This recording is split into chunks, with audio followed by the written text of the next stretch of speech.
나는 28살 함경북도 출신이다. 16세 백두산 특수부대에 선발되었고 20대 초반에는 위장 신분으로 대서양을 건넜다. 체제가 나를 버리려 했을 때 나는 먼저 체제를 떠나기로 했다. 이제부터 나의 이야기를 시작해 보려고 합니다. 평양의 가다를 찾아주셔서 감사합니다. 지금도 많은 탈북자들은 자유를 향해 위험을 감수하고 있습니다. 이들의 이야기가 더 많은 사람에게 전해질 수 있도록 구독과 좋아요로 응원해 주세요. 그럼 이야기 시작합니다. 16살이었던 그의 겨울, 청진의 새벽 공기는 폐속까지 파고드는 쇠조각처럼 차가웠고 나는 그 차가움을 이를 악물며 몸속 깊이 눌러 담았다. 연병장에는 나를 포함해 16명의 소녀들이 일렬로 서 있었는데 그중 절반은 이미 새벽 4시부터 이어진 체력 검열에 지쳐 무릎이 미세하게 떨리고 있었다. 나는 그 떨림을 허락하지 않았다. 나의 어머니는 내가 12살 때 장마당 단속에 걸려 수용소로 끌려갔고 아버지는 그 이후 2번 다시 집으로 돌아오지 않았으며 나는 혼자 남은 2평짜리 방에서 닷새를 굶으며 깨달았다. 이 체제 안에서 살아남으려면 체제가 가장 필요로 하는 존재가 되어야 한다는 것을. 선발관은 나이가 지긋한 중령이었는데 그는 16명의 얼굴을 하나씩 훑어보다가 내 앞에서 유독 긴 시간을 멈추었고 눈빛 하나 흔들리지 않는 나를 보며 작게 고개를 끄덕였다. 그 고개 끄덕임 하나가 내 인생의 방향을 완전히 뒤집어 놓았다. 백두산 특수부대 선발 시험은 4월에 걸쳐 진행되었는데 첫날은 50km 완전군장 행군, 둘째 날은 격투 실전 평가, 셋째 날은 심리저항 신문으로 구성되었고 마지막 신문 과정에서 3명이 울음을 터뜨리며 탈락했다. 나는 울지 않았다. 신문관이 내 어머니 이야기를 꺼냈을 때조차 나는 눈 하나 깜빡이지 않았는데 그것은 내가 냉정해서가 아니라 그 고통을 이미 너무 오래전에 돌처럼 굳혀 가슴 가장 깊은 곳에 묻어두었기 때문이었다. 선발 결과는 16명 중 단 2명이었고 나는 그 2명 중 첫 번째 이름이었다. 특수부대 훈련소는 청진에서 북쪽으로 40km 떨어진 산속에 있었는데 시설 자체는 낡고 거칠었지만 그곳에서 가르치는 것들은 이 나라가 바깥 세상에 절대 드러내지 않으려 하는 것들이었다. 근접 격투, 잠수 침투, 폭발물 해체, 암호 해독, 심리전 기술, 그리고 10가지 언어의 기초 회화까지 나는 그 모든 것을 또래의 2배 속도로 흡수했다. 교관들은 처음에는 내 나이와 성별을 이유로 훈련 강도를 낮추려 했지만 내가 20이 되던 해에는 그 누구도 나에게 예외를 제안하지 않았다. 오히려 내가 예외 없이 가장 앞줄에 서 있었다. 훈련소 내부에서는 나를 2가지 이름으로 불렀는데 공식 명부에는 리서라, 그리고 교관들끼리는 조용히 강철이라고 불렀다. 나는 그 별명이 싫지 않았다. 강철은 두들겨 맞을수록 단단해지는 것이고 나는 그 방식으로만 자라왔으니까.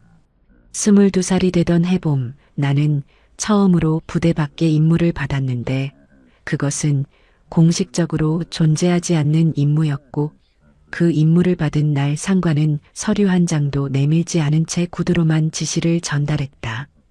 해외 위장 파견.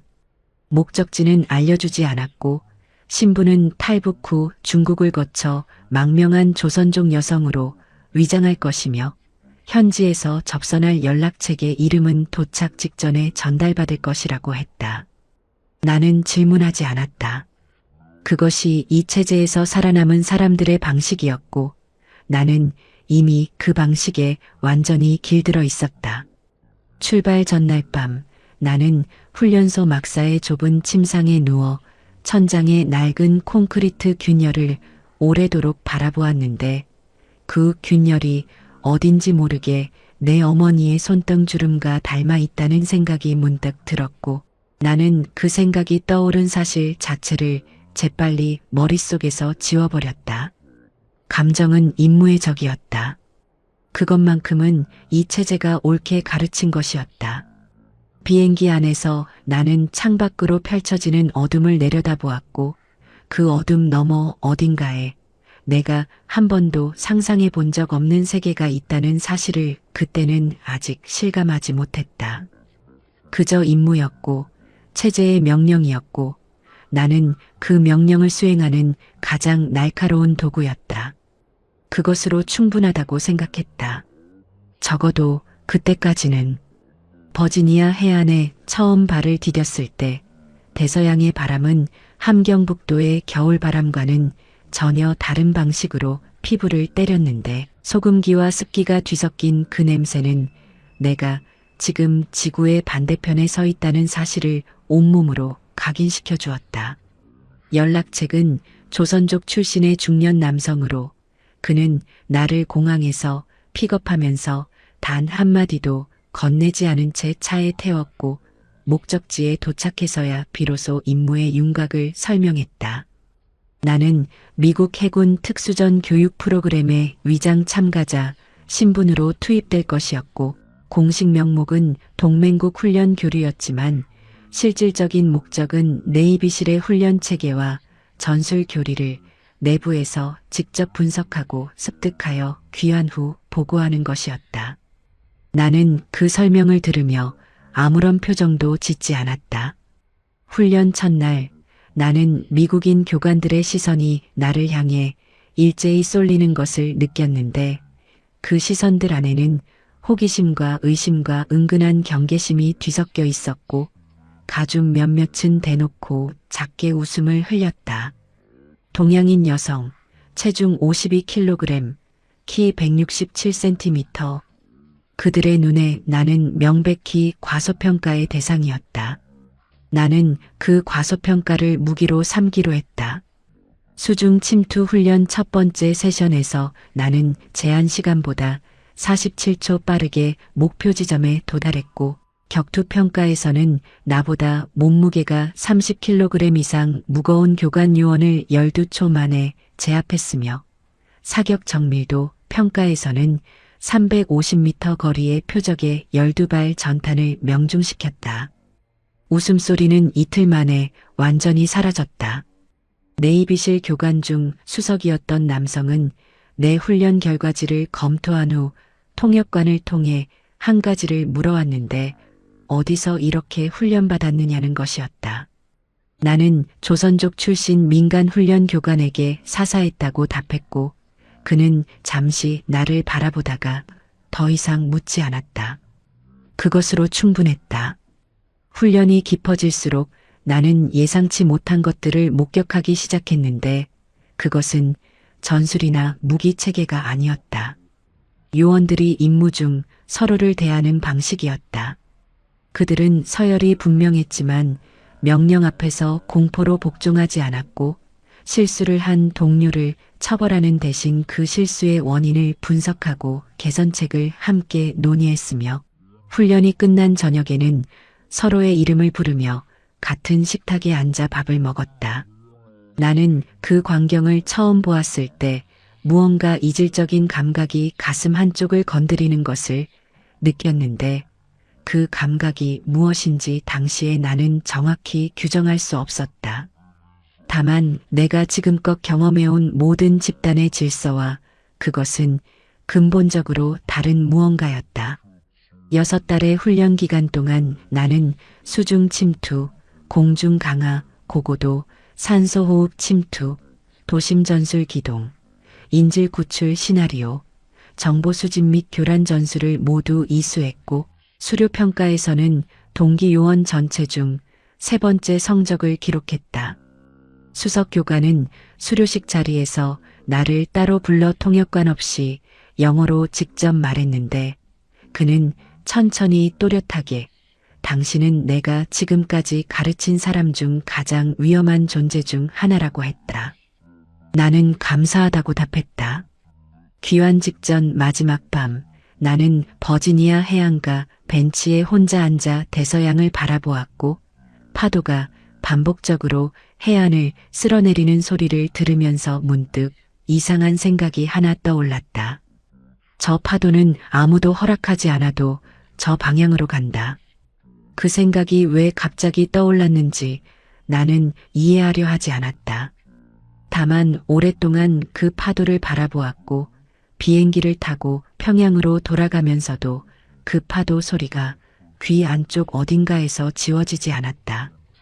아프리카의 열기는 내가 상상했던 모든 더위의 개념을 완전히 무너뜨렸는데 활주로에 내리는 순간 지면에서 올라오는 복사열이 발바닥을 통해 뼛속까지 파고들었고 공기 속에는 붉은 흙먼지와 썩은 식물의 냄새와 그 아래 희미하게 섞인 화약 냄새가 층층이 쌓여 있었다. 나는 두 번째 해외 파견에서 공식적으로 존재하지 않는 임무를 받았는데 이번에는 위장 신분이 동유럽 출신 민간군사 계약자, 즉 용병이었고 임무 지역은 내전이 3년째 지속되고 있는 서아프리카의 한 국가였다. 조직은 러시아계 민간군사기업 소속으로 위장되었고 나는 팀 내에서 정보 수집 및 전술 지원 역할로 배치되었다. 팀원은 나를 포함해 6명이었는데 그들은 체첸 출신 전직 특수부대원, 남아프리카 출신 전직 정보요원, 프랑스 외인부대 출신 저격수, 그리고 출신을 알 수 없는 2명의 남성으로 구성되어 있었으며 그들은 나를 처음 보는 순간 집단적으로 침묵했다. 나는 그 침묵에 익숙했다. 첫 번째 실전 임무는 반군이 장악한 마을 외곽의 통신기지 무력화였는데 작전 개시 30분 전 정보가 바뀌었고 예상 병력보다 2배 많은 무장 인원이 기지 안에 배치되어 있다는 사실이 확인되었다. 팀 리더는 철수를 고려했지만 나는 기지 남쪽 외벽의 열화상 분포 패턴을 다시 분석했고 경비 교대 주기의 3분 공백을 찾아냈으며 그 공백을 이용한 우회 침투 루트를 15분 안에 설계했다. 작전은 성공했고 팀 리더는 그날 이후 나를 다르게 보기 시작했다.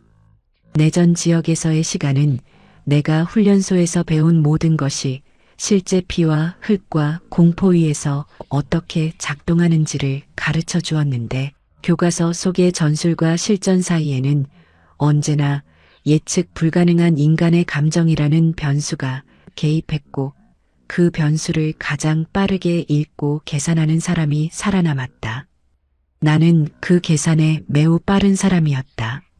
6달 동안 나는 11개의 작전에 참여했고 그중 3개는 계획 단계에서부터 내가 설계를 주도했으며 팀의 사망자는 단 1명도 발생하지 않았다. 그러나 그 6달 동안 내가 목격한 것들, 불타는 마을과 길 위에 버려진 아이들의 신발과 쏟아지는 빗속에서 무릎을 꿇고 울부짖는 어머니들의 모습은 내 가슴 안에 묻어둔 돌덩이를 조금씩 다른 무언가로 바꾸기 시작했다. 그 무언가가 무엇인지 나는 여전히 이름 붙이려 하지 않았다. 임무 종료 이틀 전 저격수 출신의 프랑스인이 작전 후 이동 중에 내 옆에 나란히 걸으며 아무 말 없이 담배 한 개비를 내밀었는데 나는 담배를 피우지 않았지만 그것을 받아들었고 그냥 손에 쥔 채 한동안 걸었다. 그가 말했다. 아니 정확히는 중얼거렸는데 이 일을 오래 하면 세상을 2가지로만 보게 된다고. 제거할 것과 오호할 것, 그것만 남는다고 했다. 나는 그 말을 듣고 아무 대꾸도 하지 않았지만 평양으로 귀환하는 비행기 안에서 그 말이 머릿속에서 자꾸만 되살아났다. 제거할 것과 보호할 것. 나는 지금 어느 쪽을 위해 살고 있는가? 그 질문이 처음으로 완전히 막을 수 없는 방식으로 가슴 안쪽에서 올라왔고 나는 평양 상공에 진입하는 순간까지 그 질문이 답을 찾지 못했다.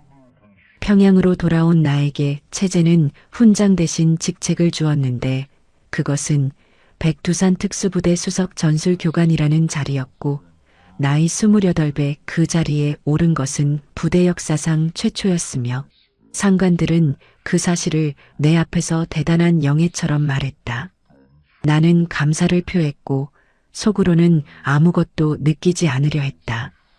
교관으로서 나의 첫 번째 기수는 19살에서 22살 사이의 남녀 혼성 32명이었는데 나는 그들을 훈련시키면서 16살의 나 자신을 반복적으로 겹쳐보게 되었고 그럴 때마다 가슴 어딘가에서 정체를 알 수 없는 통증이 올라왔다가 사라졌다. 그들의 눈빛은 나의 그것과 완전히 똑같았다. 굶주림을 경험한 눈, 공포를 내면화하는 법을 이미 터득한 눈, 그리고 살아남기 위해 체제가 원하는 방향으로만 빛나도록 스스로를 훈련시킨 눈. 각성이 찾아온 것은 교관직을 맡은 지 6달이 지난 어느 겨울밤이었는데 그날 나는 기밀 문서 열람 권한으로 접근한 내부 보고서 하나를 읽다가 손이 멈추었다.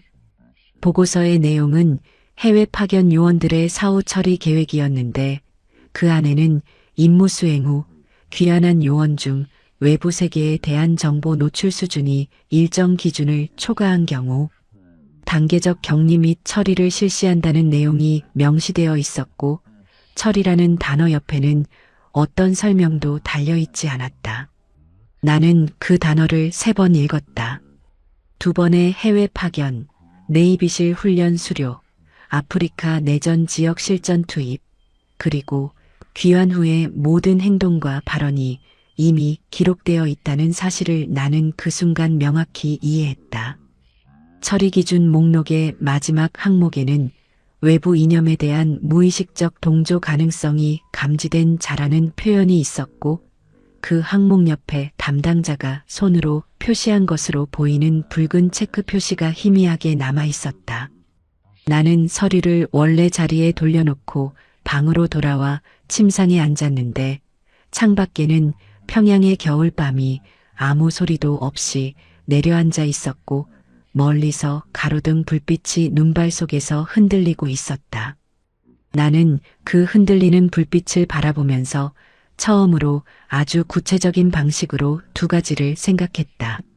하나는 나는 이 체제가 나를 필요로 하는 동안만 살아있을 수 있다는 것. 그리고 다른 하나는 그 기간이 이제 얼마 남지 않았을 가능성이 높다는 것. 버지니아 해안의 파도 소리가 그 순간 다시 귀 안쪽에서 울렸는데 그것이 환청인지 기억인지 구분되지 않았지만 그 소리는 이상하게도 나를 조금 진정시켰다. 나는 그날 밤 잠들지 못한 채 새벽 5시까지 천장을 바라보았고 훈련소 교관 중 내가 가장 신뢰하는 인물이 누구인지 그리고 내가 접촉할 수 있는 외부 루트가 존재하는지를 머릿속에서 조용히 계산하기 시작했다. 그것이 탈출을 향한 첫 번째 생각이었다. 아직 결심은 아니었지만 씨앗은 이미 심어졌고 그 씨앗이 뿌리를 내리는 데는 그리 긴 시간이 필요하지 않을 것이었다. 평양의 밤은 조용했고 나는 그 조용함 안에서 처음으로 이 나라 바깥의 공기를 숨처럼 들이마시고 싶다는 감각을 느꼈는데 그것은 욕망이라기보다 본능에 가까운 무언가였고 한번 깨어난 그 본능은 다시는 잠들지 않았다.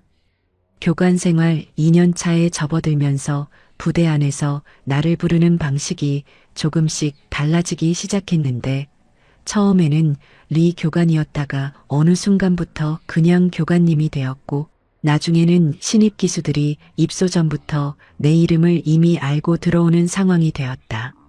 소문은 내가 만든 것이 아니었다.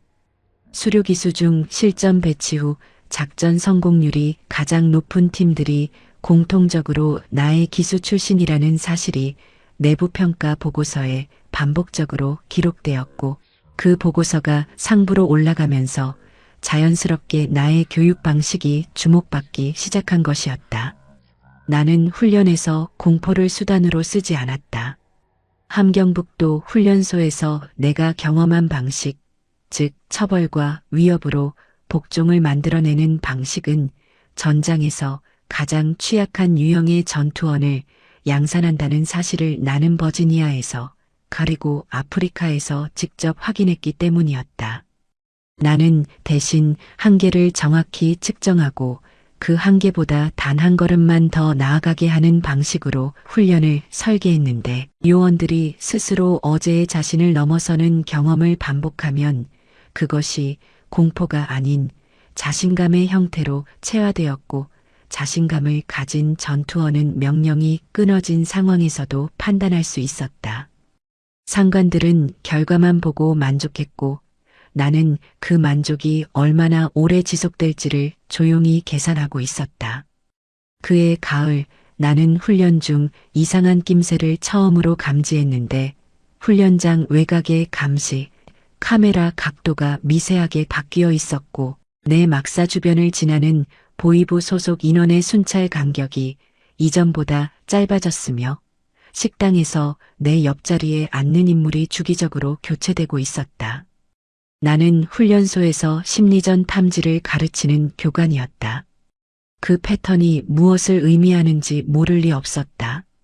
감시가 시작되었다는 것을, 그리고 그 감시가 의미하는 바를 나는 이미 그 기밀 문서 안의 붉은 체크 표시에서 읽어낸 바 있었다.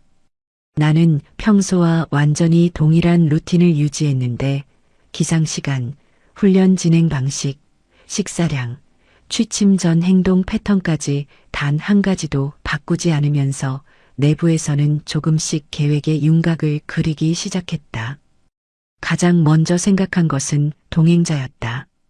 혼자 탈출하는 것은 기술적으로 가장 단순했지만 나는 그 방법을 선택할 수 없었다. 훈련 기수 중 내가 가장 오래 지켜본 3명이 있었는데 첫 번째는 22살의 여성 요원으로 함경남도 출신이었고 어린 시절 공개 처형 현장을 목격한 이후 내면 어딘가가 조용히 부서진 채로 살아가고 있었으며 두 번째는 24살의 남성 요원으로 군관 아버지가 탈당 후 실종된 경험을 가지고 있었고 세 번째는 21살의 여성으로 나의 두 번째 기수 출신이자 부대 내에서 나를 가장 신뢰하는 인물이었다. 그들을 훈련시키면서 나는 그들 각각의 균열을 이미 알고 있었는데 균열은 약점이 아니었다. 균열은 진실에 가장 가까운 곳이었다. 겨울이 깊어지면서 감시의 강도는 더욱 촘촘해졌고 나는 어느 저녁 막사로 돌아오는 길에 하늘을 올려다보다가 별이 전혀 보이지 않는다는 사실을 문득 깨달았는데 구름이 가득한 것인지 아니면 평양의 빛 공해가 그것들을 가린 것인지 알 수 없었지만 그 까만 하늘을 바라보며 나는 결심이 이제 생각의 단계를 벗어나고 있다는 것을 느꼈다. 더 이상 계산이 아니었다. 이것은 이제 의지의 문제였고 나는 내 의지가 어느 방향을 향하고 있는지 이미 알고 있었다. 그것을 보게 된 것은 완전히 우연이었는데 아니 어쩌면 체제라는 기계가 너무 오래 같은 방식으로 작동해온 탓에 생긴 작은 균열이었을 것이다. 보위부 합동회의에 교관 대표 자격으로 참석한 날 회의가 끝난 후 자료 정리 담당 하사관이 자리를 잠깐 비운 사이 탁자 위에 남겨진 서류 묶음의 표지가 내 시야에 들어왔고 나는 그 표지에 적힌 제목을 읽는 순간 손끝이 차갑게 식는 것을 느꼈다. 해외 노출 과다 요원 단계적 처리 계획 2분기 시행 확정. 나는 아무렇지 않은 표정을 유지한 채 천천히 그 서류 쪽으로 눈을 움직였는데 표지 아래 첫 페이지에 명단이 반쯤 접힌 채 보였고 그 명단의 세 번째 줄에 내 이름이 있었다. 리설아, 백두산 특수부대 수석 교관, 외부 이념 동조 가능성 고위험군, 처리 우선순위 1등급. 나는 그 자리에서 3초간 완전히 정지했다. 3초 안에 나는 표정을 복구했고 서류에서 시선을 거두었으며 남겨진 찻잔을 들어 한 모금 마시는 동작으로 그 3초를 완전히 덮어버렸다. 하사관이 돌아왔을 때 나는 이미 창밖을 바라보고 있었다. 막사로 돌아오는 길 나는 평소보다 천천히 걸었는데 발밑에 눈이 밟힐 때마다 나는 그 소리에 집중하면서 내부에서 올라오는 것들을 하나씩 억눌렀다. 공포였다. 내가 수십 번의 훈련과 실전에서 다스려온 공포가 이번에는 전혀 다른 방향에서 올라왔는데 그것은 총구를 향한 공포가 아니었고 적의 움직임을 향한 공포도 아니었으며 내가 가장 신뢰했던 구조 자체가 나를 제거 대상으로 분류했다는 사실이 만들어내는 훨씬 더 근원적인 종류의 공포였다. 나는 막사에 들어서자마자 침상에 앉아 두 손을 무릎 위에 올려놓고 눈을 감았다. 심박수를 세었다. 분당 92번. 나는 숨을 조절하면서 숫자를 내렸는데 60초가 지난 후 분당 66번이 되었을 때 비로소 눈을 뜨고 생각을 시작했다. 2분기 시행 확정이라는 표현은 적어도 45일에서 90일 안에 무언가가 실행된다는 의미였고 나는 그 시간 안에 모든 것을 준비해야 했다. 동행자 3명에게 접촉하는 것이 가장 먼저였는데 접촉 방식은 절대 직접적이어서는 안 되었고 감시망이 기록할 수 없는 방식이어야 했으며 그들이 동의하지 않을 가능성도 완전히 배제할 수 없었다. 그러나 나는 그들을 3년 동안 가르쳤고 가르친다는 것은 상대의 내면을 읽는 일이었으며 나는 그들 3명의 내면에 이미 균열이 있다는 사실을 알고 있었다. 균열이 있는 사람은 진실 앞에서 무너지지 않는다. 이미 한 번 부서진 것들은 두 번째 충격을 알고 있기 때문이다. 그날 밤 나는 처음으로 탈출 경로를 구체적으로 상상했는데 두만강 루트가 가장 현실적이었고 강을 건넌 후 중국 조선족 네트워크를 통해 이동한 다음 몽골 혹은 태국을 경유하는 것이 표준 루트였으며 나는 이미 브로커 접선 경로에 대한 단편적인 정보를 내부 기밀 문서에서 파악하고 있었다. 문제는 나를 막기 위해 배치될 병력의 규모였다. 전설의 교관이 탈북을 시도한다는 정보가 유출될 경우 체제는 반드시 최정예 병력을 투입할 것이었는데 나는 그 병력의 규모가 최소 수십 명에서 최대 100명에 달할 것이라는 계산을 이미 마쳤다. 그리고 나는 그 계산 앞에서 물러서지 않기로 했다. 왜냐하면 나는 그 병력 중 상당수를 직접 훈련시킨 교관이었고 교관은 자신이 가르친 전술의 허점을 가장 잘 알고 있는 사람이기 때문이었다. 세 사람에게 접근하는 방식을 나는 열흘 동안 설계했는데 그 열흘은 겉으로는 완전히 평범한 열흘이었고 훈련은 정상적으로 진행되었으며 식사도 취침도 순찰도 아무것도 달라진 것이 없었지만 내 머릿속에서는 매시간 접촉 시나리오가 수정되고 다듬어지고 있었다. 첫 번째로 접근한 것은 22살의 여성 요원 강은별이었는데 그녀는 함경남도 심포 출신으로 14살의 공개 처형 현장을 목격한 이후 감정 표현이 거의 사라진 상태로 살아가고 있었으며 훈련 중에도 고통을 드러내지 않는 능력이 지나쳐서 나는 그녀를 처음 보는 순간부터 이 아이의 내부는 이미 한번 완전히 타버렸다고 판단했었다. 내가 택한 접촉 방식은 훈련 후 정기 개인 평가 면담이었는데 우리는 작은 회의실에서 마주 앉았고 나는 평가 서류를 펼쳐놓은 채 낮은 목소리로 10문장도 채 되지 않는 말을 건넸다. 나는 은별에게 이 나라가 우리에게 주는 것과 우리에게서 가져가는 것 중 어느 쪽이 더 많다고 생각하는지를 물었다. 은별은 3초간 침묵했고 그 다음 눈을 들어 나를 바라보며 아주 작게 그러나 흔들림 없이 대답했는데 그 대답은 면담록에 기록될 수 없는 종류의 것이었다. 나는 더 이상 말하지 않았고 그녀도 말하지 않았으며 우리는 나머지 면담 시간을 정상적인 평가 절차로 채운 후 헤어졌다. 그날 밤 나는 은별이 내 편이라는 것을 알았다.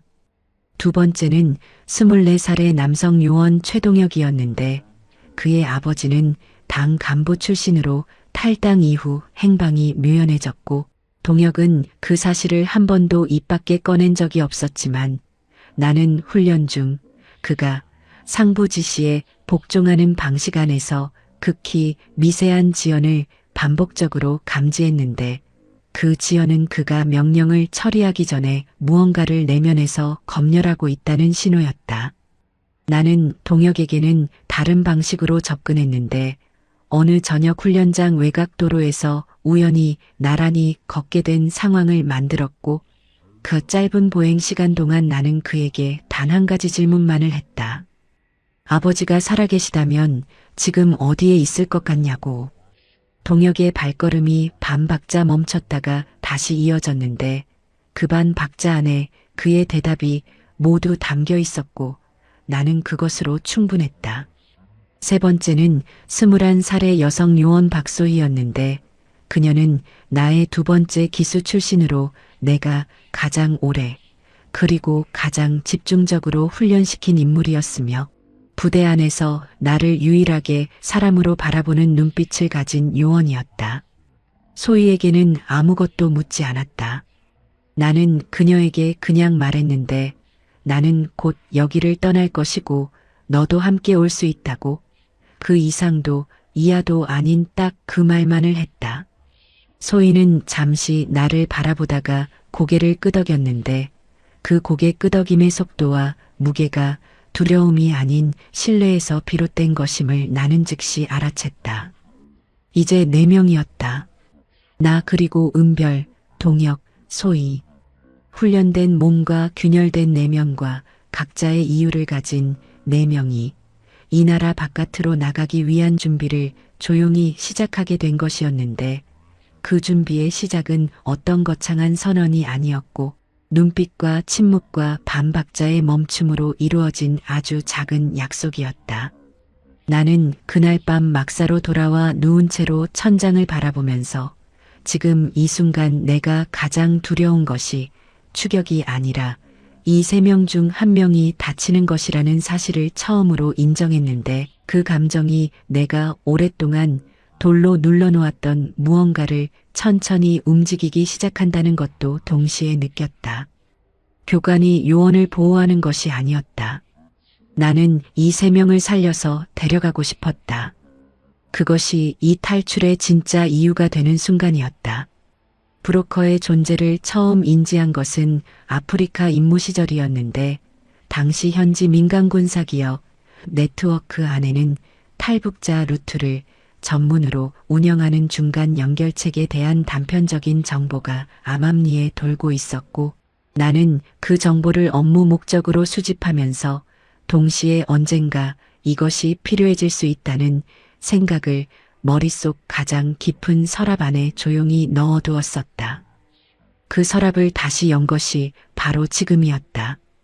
접촉 경로는 평양 외곽의 장마당 상인을 통해서였는데 그 상인은 겉으로는 중국산 생활용품을 취급하는 평범한 중년 여성이었지만 실제로는 국경 지역 물류 네트워크의 하위 연결책으로 활동하고 있었으며 내가 그 사실을 파악하게 된 것은 그녀가 거래하는 물건들의 원산지 표기와 실제 유통 경로 사이의 불일치를 분석한 결과였다. 나는 그녀에게 처음 접근할 때 탈북 의사를 직접 드러내지 않았고 대신 중국 쪽 루트를 통해 약품을 구해야 하는 상황이라고 말하면서 연락처를 얻어냈는데 그 과정은 사흘에 걸쳐 3번의 방문으로 이루어졌으며 매 방문마다 나는 주변 감시 패턴을 꼼꼼히 확인했다. 보위부의 감시가 나를 향해 조여오고 있는 상황에서 접선은 가능한 한 일상적인 동선 안에서 이루어져야 했고 나는 훈련 장비 보급 명목으로 시장 방문을 정기 루틴에 포함시키는 방식으로 감시의 눈에 익숙한 행동 패턴을 만들어 두었다. 브로커와의 첫 실질적인 접촉은 장마당 상인의 소개를 통해 이루어졌는데 상대는 50살 안팎의 조선족 남성으로 함경도 사투리와 중국어를 자연스럽게 섞어 쓰는 인물이었으며 그는 나를 보는 순간 눈빛이 한 차례 흔들렸다가 빠르게 안정되었는데 나는 그 흔들림이 내 신분을 눈치챈 것인지 아니면 단순한 경계인지를 첫 30초 안에 판단해야 했다. 경계였다. 그는 내가 단순한 탈북 희망자가 아니라는 사실을 직감하고 있었지만 그것이 위험인지 기회인지 아직 결론을 내리지 못한 상태였고 나는 그 망설임의 시간을 내가 원하는 방향으로 채워야 했다.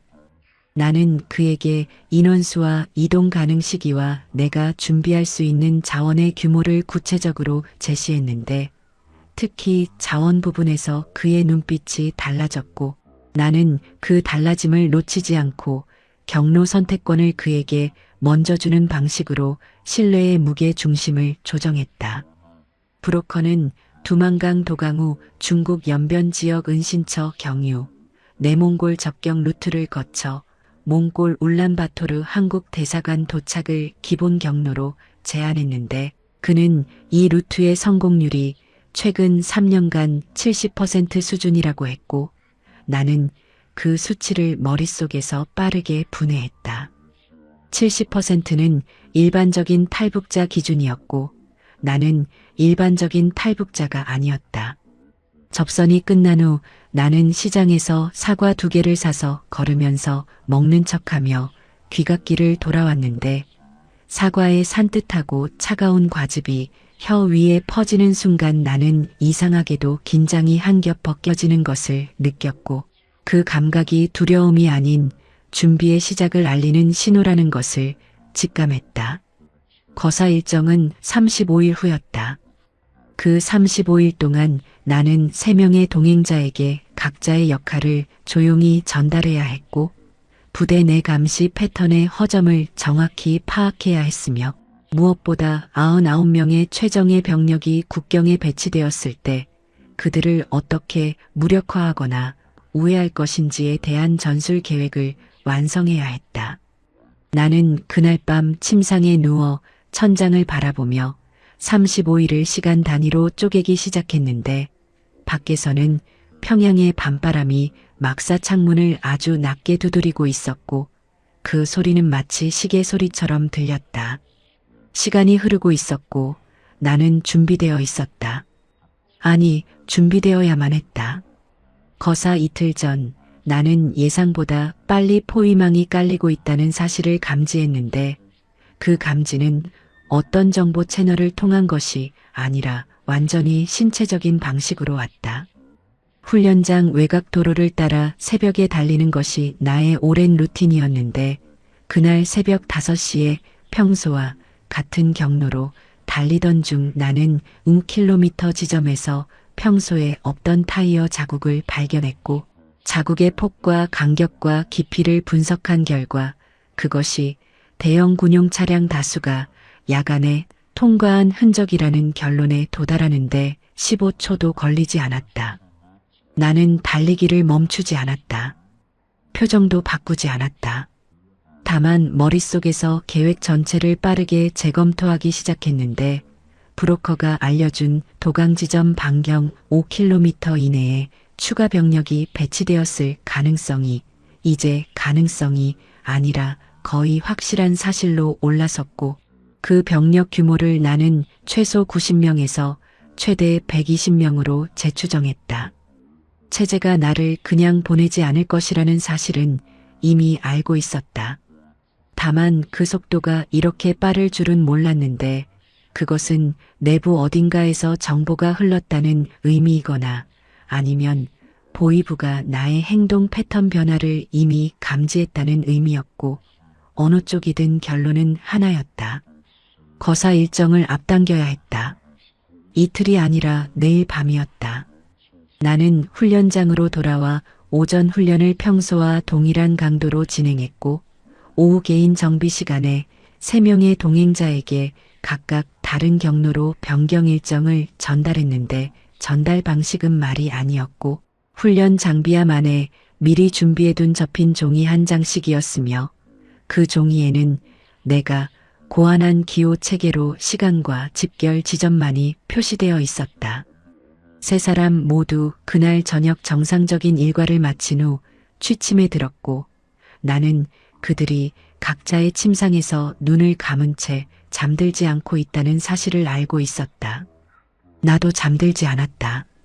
밤 11시 막사의 불이 모두 꺼지고 순찰 교대가 이루어진 후 나는 일어나 준비를 시작했는데 미리 분산해서 숨겨두었던 동계 전투복과 야간 이동용 장비를 꺼내 착용하면서 손이 떨리지 않는다는 사실을 스스로 확인했고 그 확인이 이상하게도 나를 안정시켰다.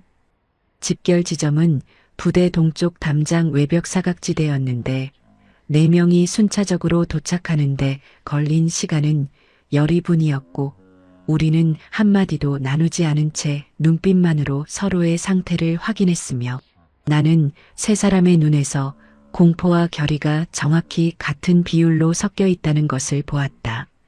그것으로 충분했다.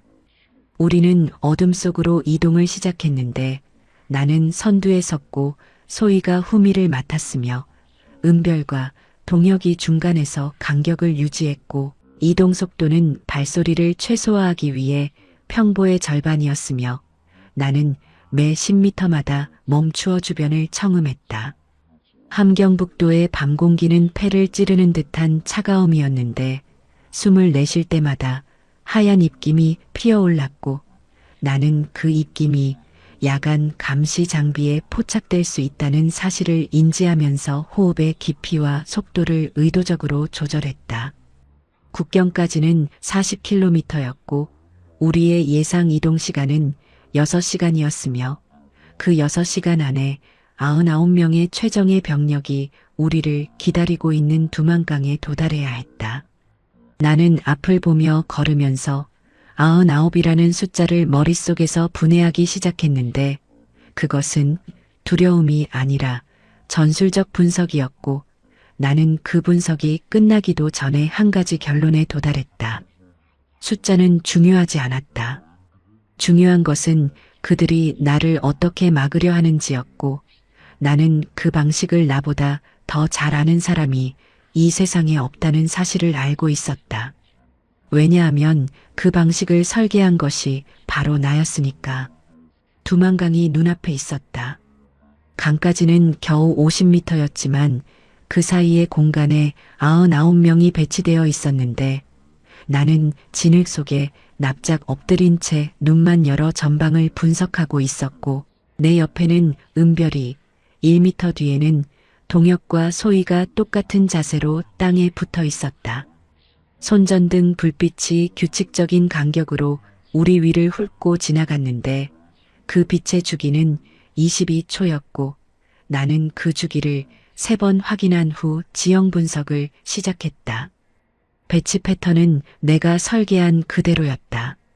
나는 백두산 특수부대 표준 국경 봉쇄 교리를 직접 개정한 사람이었는데 사각지대 최소화를 위해 3개의 감시 라인을 겹치게 배치하고 각 라인의 교대 주기를 불규칙하게 조정하며 강가에 가장 가까운 최전선 라인은 이동하지 않고 고정 배치한다는 것이 그 교리의 핵심이었다. 그 교리대로라면 우리는 지금 3개의 라인 중 첫 번째와 두 번째 사이에 위치해 있었고 두 번째 라인을 통과하면 최전선 고정 배치 병력과 정면으로 마주하게 되었다.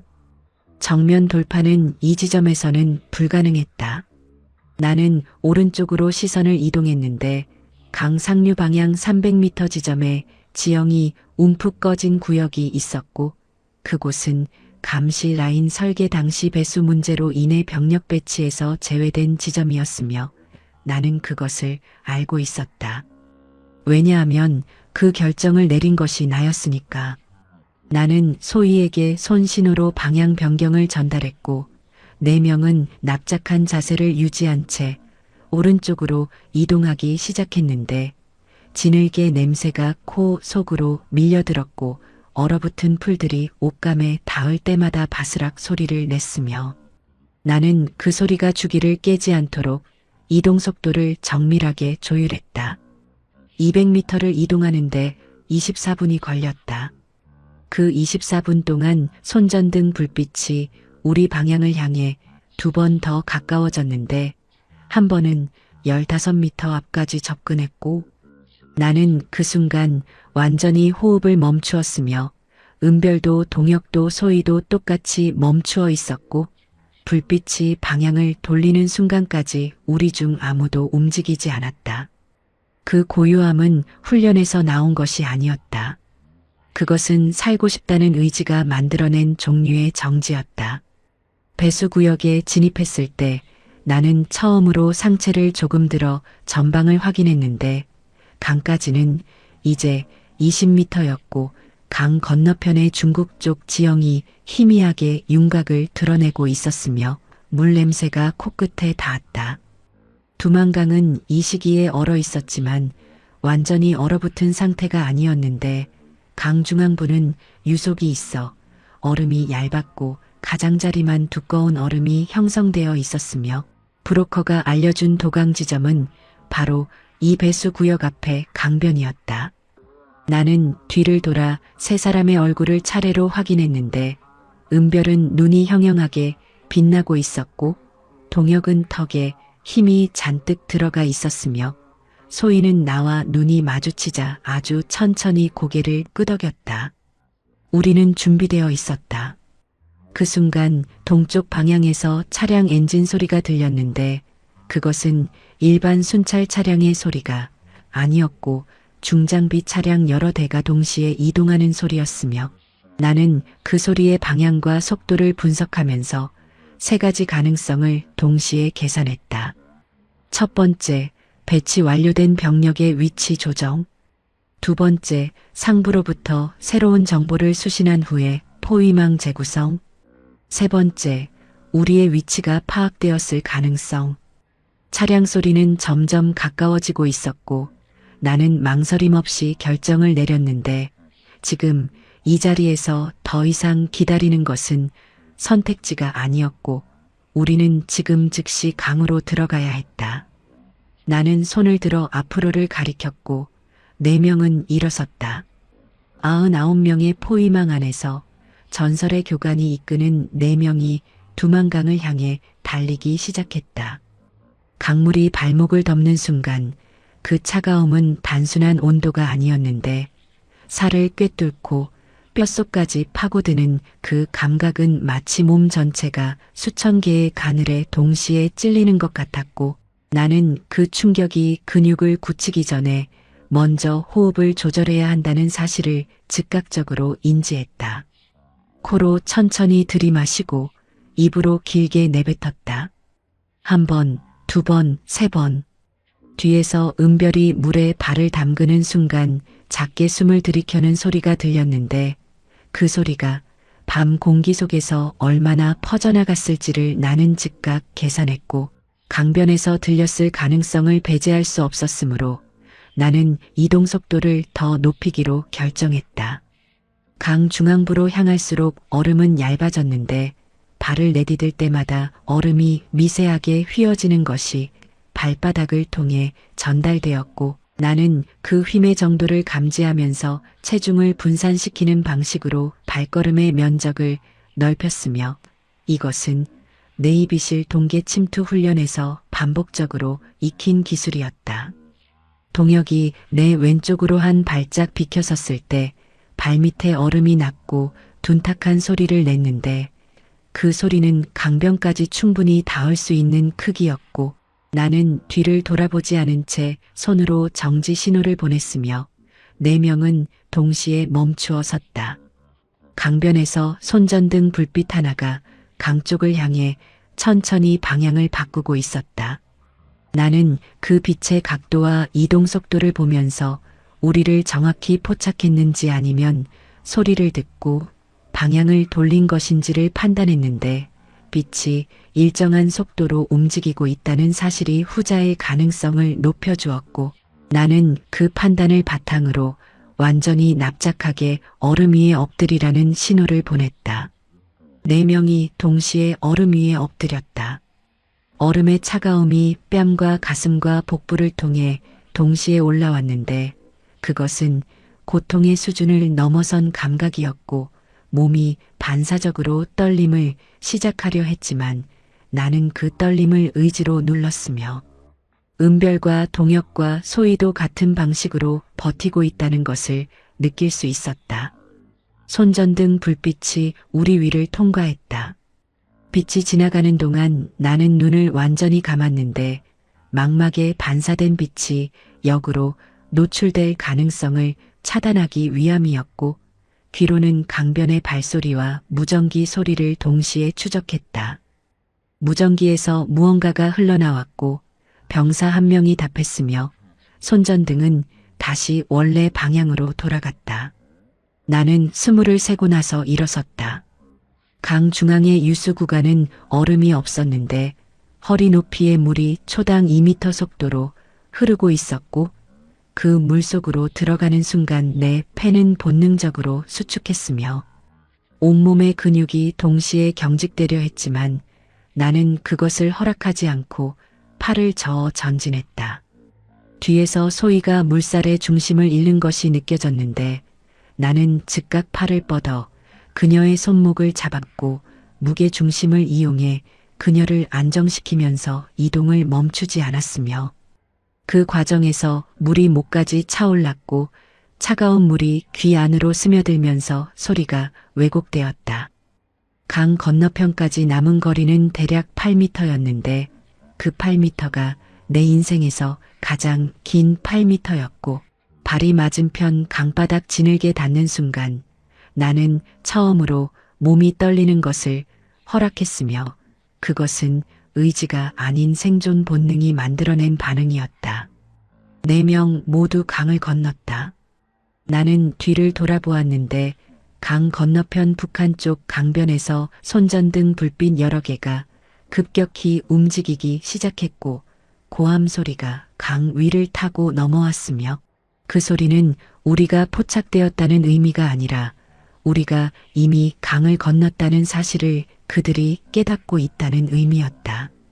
나는 3명을 향해 뛰라는 신호를 보냈고 우리는 중국 땅 위를 달리기 시작했는데 젖은 몸에서 증기가 피어오르고 발밑에 흙이 파이고 폐가 차가운 공기를 삼키며 타들어가는 가운데 나는 단 한 가지만을 생각했다. 뒤를 돌아보지 말 것. 앞에 있는 것을 향해 달릴 것. 강 건너편에서 무전기 소리와 함께 엔진음이 폭발적으로 높아지는 것이 들렸는데 99명이 움직이기 시작했고 그들 중 일부는 이미 강을 건너오기 위해 상류의 다리 쪽으로 이동하고 있을 것이었으며 나는 우리에게 주어진 시간이 최대 20분이라는 계산을 달리면서 동시에 마쳤다.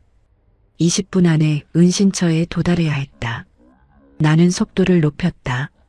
브로커가 알려준 첫 번째 은신처는 연변 조선족 자치주 외곽의 낡은 농가였는데 우리가 그곳에 도착했을 때는 새벽 3시를 넘기고 있었고 농가 안에는 조선족 노인 부부가 우리를 기다리고 있었으며 그들은 아무 말 없이 마른 옷과 뜨거운 물을 내어주었다.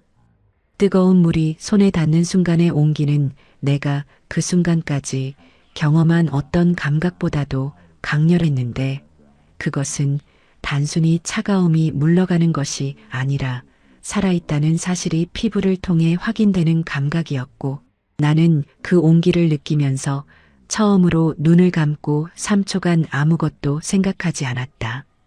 3초 후 나는 다시 눈을 떴다. 쉬는 것은 나중이었다. 농가에서 다음 거점으로 이동하기 전에 나는 브로커와 연락을 시도했는데 약속된 무선 채널에서 신호를 잡으려 했지만 응답이 없었고 2번째 시도에서도 마찬가지였으며 3번째 시도 후 나는 브로커와의 직접 연락 라인이 끊어졌다는 결론을 내렸다. 이유는 2가지 중 하나였는데 그가 체포되었거나 아니면 스스로 연락을 끊은 것이었고 어느 쪽이든 우리는 이제 계획된 루트를 독자적으로 이동해야 하는 상황이 되었으며 나는 그 사실을 세 명에게 전달하면서 표정을 최대한 평평하게 유지했다. 동혁의 눈빛이 한순간 흔들렸다가 돌아왔고 은별은 표정이 변하지 않았으며 소희는 눈을 가늘게 뜨고 나를 바라보다가 고개를 끄덕였다. 우리는 계속 가기로 했다. 문제는 다음날 오전에 발생했는데 연변 시내를 통과하는 과정에서 중국 공안 차량 2대가 우리가 이동하는 골목 입구에 정차하는 것을 발견했고 나는 즉각 방향을 바꾸어 반대편 골목으로 진입했으며 3명도 지체 없이 따라왔다. 차량이 정차할 목적인지 아니면 우리를 특정한 것인지를 판단하기 위해 나는 2 블록을 우회한 후 상점 유리창에 반사된 뒤쪽 거리를 확인했는데 공안 차량 중 한 대가 우리가 방향을 바꾼 골목 입구에서 정차한 채 무전 통신을 하고 있었고 그 위치와 각도가 단순한 전기 순찰과는 달랐다. 추적이었다. 어딘가에서 정보가 들어갔다는 의미였는데 나는 그것이 브로커 라인의 차단과 무관하지 않다고 판단했고 이 상황에서 기존 루트를 그대로 따르는 것은 포획으로 이어질 가능성이 높았으므로 나는 즉석에서 이동 경로를 재설계하기 시작했다. 연변에서 내몽골 접경까지의 거리는 600km였는데 기존 계획은 브로커 차량을 이용하는 것이었지만 그 옵션이 사라진 지금 우리에게 남은 선택지는 버스와 기차와 도보를 조합하는 방식이었으며 그 방식은 노출 위험이 높아지는 대신 예측 불가능성이 높아진다는 이점이 있었다. 나는 시장 골목 안의 의류 노점에서 현지인 스타일의 겉옷 4벌을 현금으로 구입했는데 중국어를 유창하게 구사한 덕분에 거래는 자연스럽게 이루어졌고 우리는 골목 안에서 옷을 갈아입은 후 각자 간격을 두고 버스 정류장으로 이동했다. 버스 안에서 나는 창가에 앉아 창밖을 흘러가는 연변의 풍경을 바라보았는데 한글 간판과 중국어 간판이 뒤섞인 거리의 모습이 이상하게도 2세계의 경계선을 보는 것 같았고 나는 그 경계선이 지금 우리가 건너고 있는 것들의 은유라는 생각을 잠깐 했다가 밀어냈다. 버스가 출발하는 순간 창밖으로 공한 차량 한 대가 우리가 떠나온 골목 방향으로 빠르게 이동하는 것이 보였는데 그 차량은 정확히 우리가 옷을 갈아입었던 지점에서 멈추었고 나는 그것을 보면서 우리의 간격이 3분이었다는 사실에 안도하면서 동시에 이 추격이 생각보다 훨씬 조직적이라는 사실을 인정했다. 이것은 단순한 국경 침범 대응이 아니었다. 누군가 위에서 직접 지휘하고 있었고 그 누군가는 내가 어떻게 움직이는지를 어느 정도 알고 있는 사람이었으며 나는 버스가 도시를 벗어나 들판으로 진입하는 동안 그 지휘자가 누구인지를 조용히 생각했다. 그리고 한 가지 가능성에 도달했을 때 내 손이 처음으로 아주 잠깐 무릎 위에서 굳었다. 브로커였다.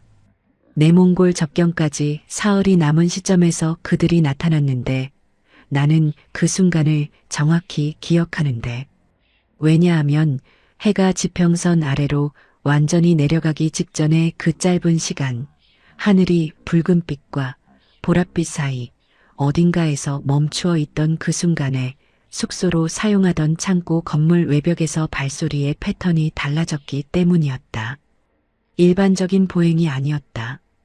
간격이 일정하고 소리가 최소화되어 있으며 동시에 여러 방향에서 수렴하고 있었는데 그 패턴은 내가 훈련소에서 건물 포위 전술을 가르칠 때 반복적으로 주입한 바로 그 패턴이었고 나는 그것을 인식하는데 1초도 걸리지 않았다.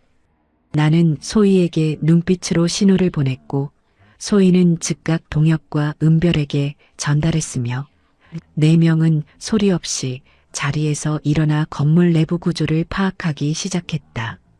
창고는 가로 20m, 세로 15m 규모였고 출입구는 정면 하나와 측면 하나였으며 지붕에는 환기용 천창이 2개 있었는데 나는 이 공간에서 포위를 당했을 때의 선택지를 세 가지로 즉각 압축했다. 첫 번째는 정면 출입구 돌파, 두 번째는 측면 출입구 기만 후 지붕 탈출, 세 번째는 내부에서 대기하며 그들이 진입하는 순간을 역이용하는 것이었다. 외부의 발소리 수를 역산한 결과 건물 외부 배치 인원은 최소 25명에서 최대 35명으로 추정되었는데 이것은 99명 전체가 아니라 선발 분리 배치된 선봉팀이라는 의미였고 나는 그 사실이 오히려 정보였다고 판단했다. 선봉팀을 먼저 보냈다는 것은 본대가 아직 이 위치에 완전히 수렴하지 않았다는 의미였으며 그것은 우리에게 창문이 하나 열려 있다는 것과 같았다.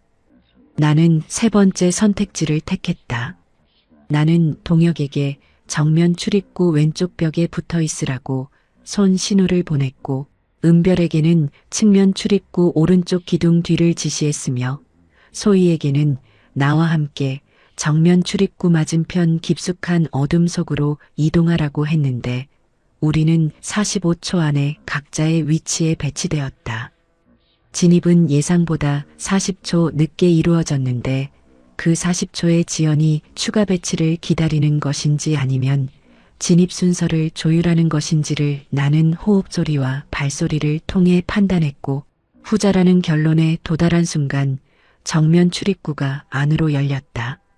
첫 번째 인원이 진입하며 손전등을 켜는 순간 나는 이미 움직이고 있었는데 어둠 속에서 빛을 향해 달려드는 것은 역설적으로 가장 예측하기 어려운 움직임이었으며 나는 진입자의 손전등을 잡아 방향을 틀어 그것을 출입구 쪽으로 향하게 하는 동시에 그 빛으로 인해 시야가 차단된 후속 진입자들의 진입 타이밍을 끊었다.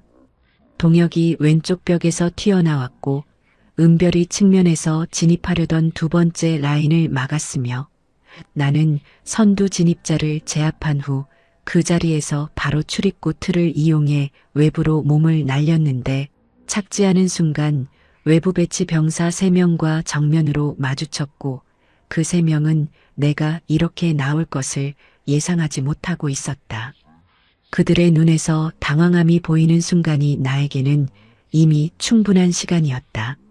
3명을 순차적으로 무력화하는 데 걸린 시간은 6초였는데 그 6초 동안 건물 반대편에서 함성 소리가 터졌고 나는 그것이 동혁과 은별이 내부에서 돌파를 실행하는 소리라는 것을 알았으며 소희가 내 오른쪽에서 나타나 북쪽으로 달리기 시작했다. 나는 뒤를 돌아보지 않고 소희를 따라 달렸는데 5초 후 동혁이 합류했고 2초 후 은별이 합류했으며 4명은 어둠이 가장 짙은 방향으로 전력 질주했다. 뒤에서 추격 발소리가 터졌고 무전기 소리가 터졌으며 조명탄 하나가 하늘로 솟아오르며 주변 200m를 환하게 물들였는데 그 빛 속에서 나는 정면의 지형을 한 번에 파악했고 왼쪽으로 꺾으면 건조한 하천 바닥이 나온다는 것을 확인했으며 하천 바닥은 추격자들의 조명 각도에서 가장 어두운 구역이었다. 나는 왼쪽으로 방향을 틀었다. 99명 중 30명을 따돌렸고 나머지 69명이 어딘가에서 수렴하고 있었는데 우리에게 남은 것은 체력과 어둠과 내가 설계한 전술의 허점을 내가 가장 잘 알고 있다는 사실이었다. 그것으로 충분했다. 달리는 발밑에서 마른 흙이 부서지는 소리가 났고 4명의 숨소리가 하나의 리듬을 이루었으며 내 몽골의 하늘에는 별이 가득했는데 나는 그 별들을 보면서 방향을 잡았고 그것은 어릴 때 아버지가 가르쳐준 것이어서 나는 달리면서 그 기억이 올라오는 것을 막지 않았다. 살아있는 동안은 기억도 살아있는 것이니까. 배신은 언제나 가장 따뜻한 곳에서 온다는 것을 나는 알고 있었는데 그럼에도 그것이 실제로 일어났을 때 몸이 반응하는 방식은 훈련이 완전히 차단하지 못하는 종류의 것이었다. 내몽골 접경 마을의 은신처는 브로커가 사전에 지정한 두 번째 거점이었는데 브로커와의 연락이 끊어진 상황에서도 우리가 그 장소를 목적지로 삼은 것은 그것이 루트상 유일하게 우리가 독자적으로 접근할 수 있는 안전 거점이었기 때문이었고, 도착했을 때 그 장소에는 조선족 중년 남성 한 명이 우리를 기다리고 있었다. 그는 브로커의 하위 연락책이라고 자신을 소개했는데 표정은 온화했고 말투는 부드러웠으며 우리에게 따뜻한 음식과 건조한 공간을 제공했고, 나는 그를 처음 보는 순간 무언가 어긋난 것이 있다는 감각을 느꼈지만 사흘간의 이동으로 극도로 소진된 상태에서 그 감각이 직감인지 피로인지를 즉각 구분하지 못했다. 그것이 내가 범한 유일한 실수였다. 우리는 6시간을 교대로 쉬었는데 나는 2시간 동안 눈을 감았다가 새벽 2시에 깨어났고 막사 출신의 본능이 무언가를 향해 경보를 울리는 것을 느끼며 천천히 눈을 뜨었다. 방 안의 공기가 달라져 있었다. 연락책 남성의 위치가 내가 잠들기 전과 달랐는데 그는 출입구 쪽을 등지고 앉아 있어야 했지만 지금은 출입구를 향해 앉아 있었고 오른손이 무릎 아래로 내려가 있었으며 호흡이 얕고 빠른 상태였다. 나는 일어나지 않은 채 눈만 열어 그의 왼쪽 손 위치를 확인했는데 그의 왼손 바닥 아래 희미하게 빛나는 것이 있었고 그것은 화면이 꺼지기 직전 상태의 휴대전화였으며 화면에 마지막으로 표시된 내용이 지도 좌표값이라는 것을 나는 4미터 거리에서 확인했다. 우리의 현재 위치, 그는 이미 신고를 마쳤다. 나는 소희를 깨우지 않았고 동혁도 은별도 깨우지 않았으며 혼자 일어나 연락책 남성에게 천천히 걸어갔는데 그 걸음의 속도와 방향이 그를 향한 의도를 감추기에 충분할 만큼 자연스러웠고 그는 내가 화장실을 향해 이동하는 것으로 판단한 듯 고개를 약간 돌려 나를 보다가 다시 출입구 쪽으로 시선을 돌렸다. 그 순간 나는 그의 왼손 아래 휴대전화를 먼저 제거했고 동시에 그가 반응하기 전에 그를 완전히 제압했으며 그 과정에서 소리가 발생하지 않았고 은별과 동혁과 소희가 잠에서 깨어났을 때 나는 이미 그의 앞에 무릎을 꿇고 앉아 휴대전화 화면을 들여다보고 있었다. 발신 기록은 3건이었는데 첫 번째는 우리가 은신처에 도착하고 30분 후였고 두 번째는 2시간 후였으며 세 번째는 내가 깨어나기 15분 전이었고 수신 번호는 동일한 번호였으며 나는 그 번호의 국가 코드를 확인하고 나서 눈을 감았다. 북한 번호가 아니었다. 중국 공안이었다. 브로커가 처음부터 이중으로 움직이고 있었는지 아니면 중간에 압박을 받아 협력자가 된 것인지를 지금 이 순간 파악하는 것은 불가능했고 중요한 것은 그것이 아니었다. 중요한 것은 신고된 좌표가 이미 전달되었고 가장 빠른 대응 시간을 역산하면 우리에게 남은 시간이 최대 40분이라는 것이었다. 나는 3명을 바라보았는데 은별은 상황을 이미 파악한 듯 짐을 챙기기 시작했고 동혁은 출입구 쪽을 살피고 있었으며 소희는 나를 보며 다음 지시를 기다리고 있었다. 나는 연락책 남성을 건물 내부에 안전하게 묶어두었는데 그를 해치지 않은 것은 감정 때문이 아니었고 죽은 사람은 우리가 어느 방향으로 이동했는지를 추격대에게 알려줄 수 없지만 살아있는 사람은 우리가 의도적으로 틀린 방향을 알려줄 수 있기 때문이었으며 나는 그의 귀에 가까이 대고 낮은 목소리로 우리가 동쪽으로 갔다고 말했다. 우리는 서쪽으로 이동했다.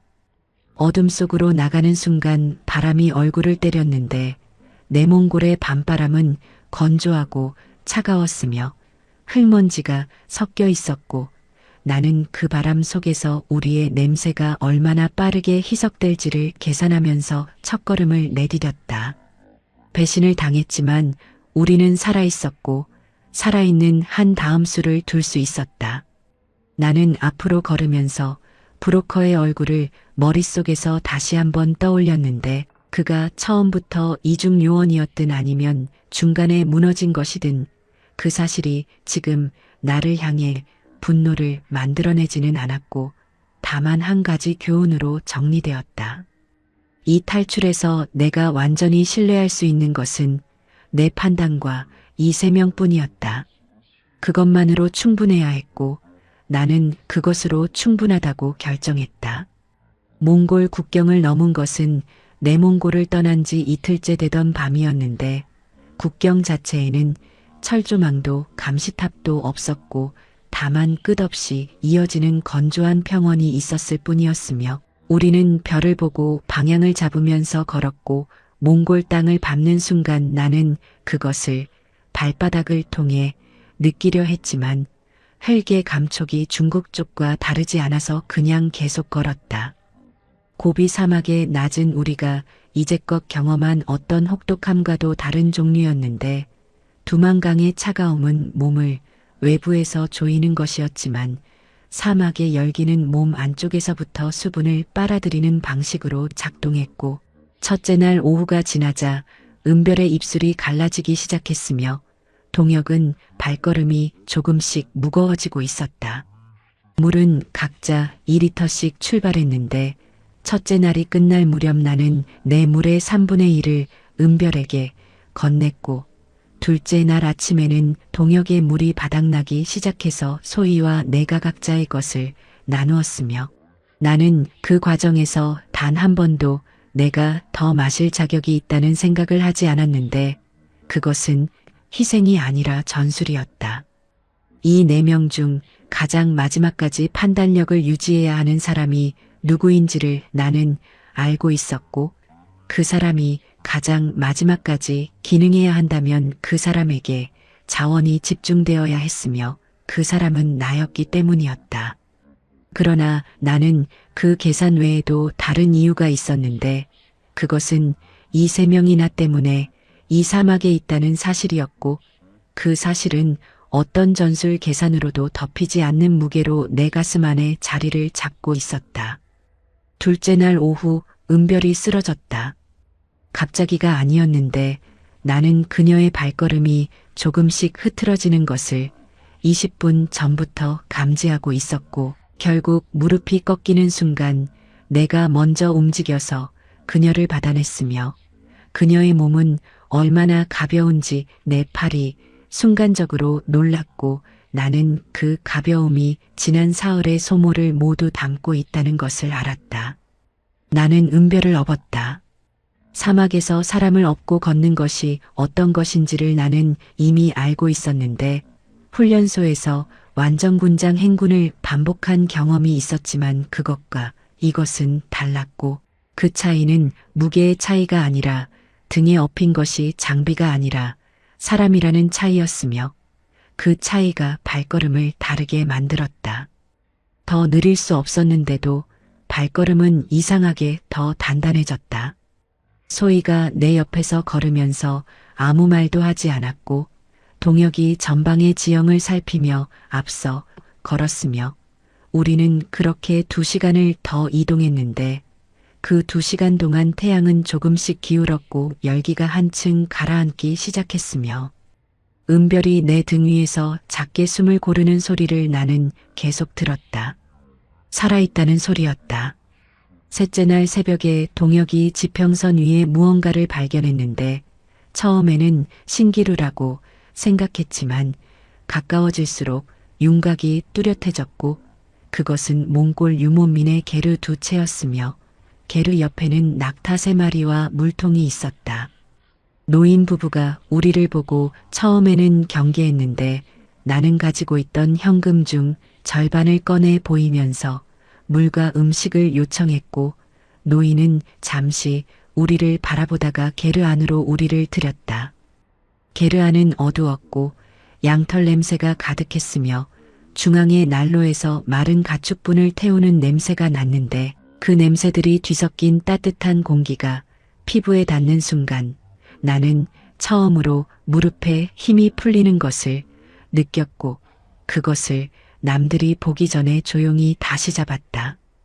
은별은 물을 마시고 나서 눈을 뜨며 나를 바라보았는데 그 눈빛 안에 있는 것이 무엇인지 나는 정확히 알 수 없었지만 그것이 원망이 아니라는 것만은 분명했고 나는 그것으로 충분하다고 생각했다.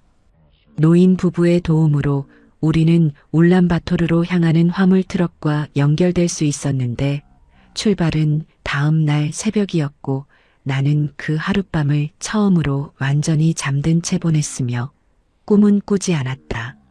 몸이 꿈을 꿀 여유조차 없이 회복에만 집중하고 있었고 그것이 오히려 고마웠다.